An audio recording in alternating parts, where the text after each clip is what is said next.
So, Jean, I had a question. So we're asked to be transformed by God and into Him in a certain way. Um, and if He does create this new man in me, and the old man completely has to go, what is left of me in a way? What does God love about me if I completely have to change? Yeah. Do you see what I'm trying to say? If Yeah. we need to be transformed into Him, does it mean anything about who I am? Yeah. Yeah. It seems, as far as I can grasp the question, that asking these questions conveys the feeling that the person who asks it has the impression that if God loves him or her, this means that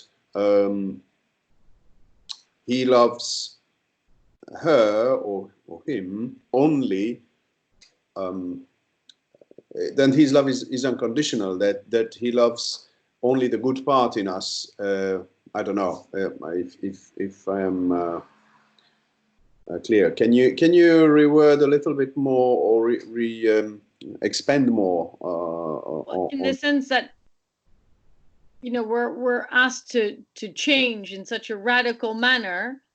What is it about me as a person that God loves then? Well, from day one till last day and forever, it's always about me. It seems that him loving me depends on who I am, while it's not the case. I'm still there.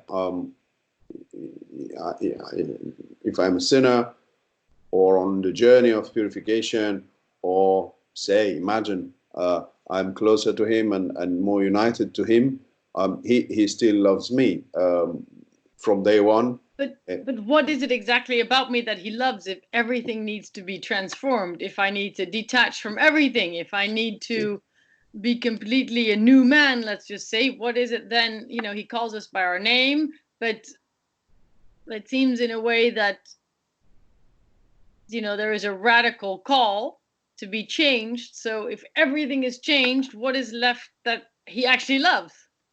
When you say everything, I think this is the thing. You seem to say, if let us use the St. Paul's terminology, which is old man, new man. Yes. No, you seem to say that the new man, in fact, is totally and radically, completely a new person. It's as if God, in order to purify us or transform us, he recreates us from nothing.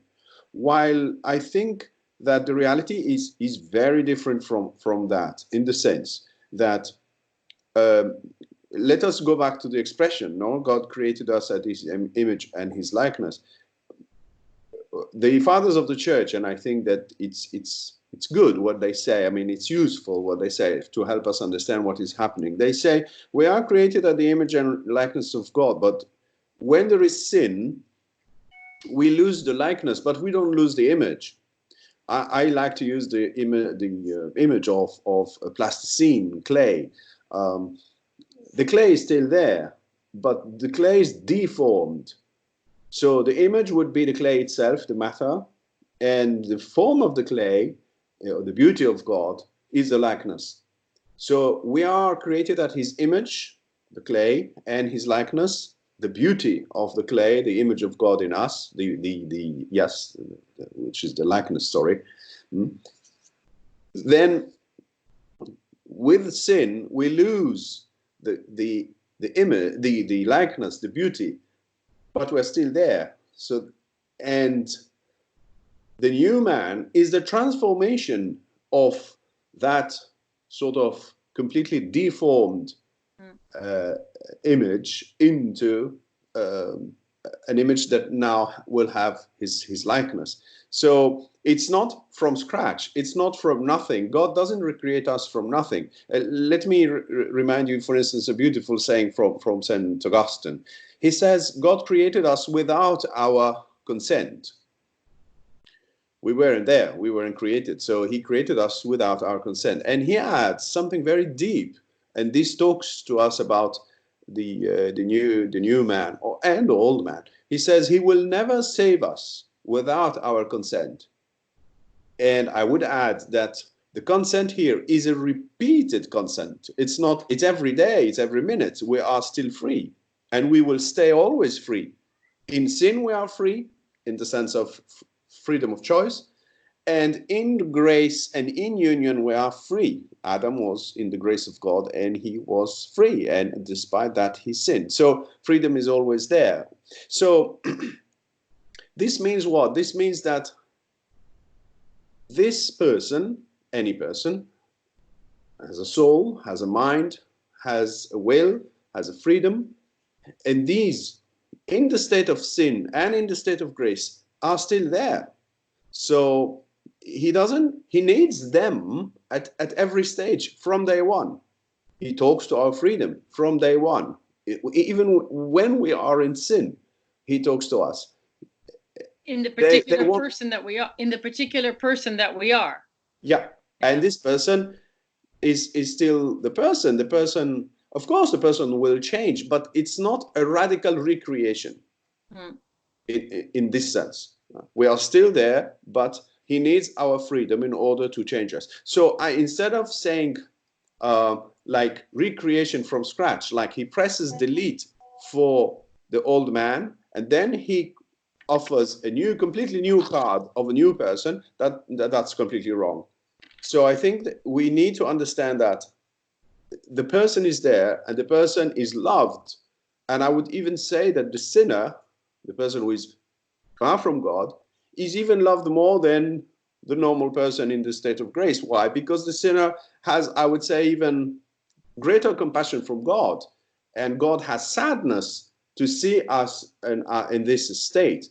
So he loves us all the time.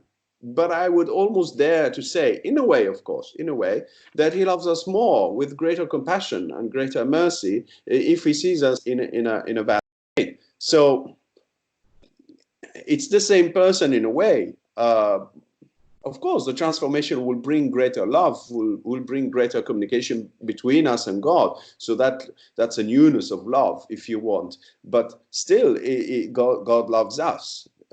I don't know if I am answering the question. I think the first thing is to distinguish between throw the baby and dirty water, throw all of them, which is not what happens.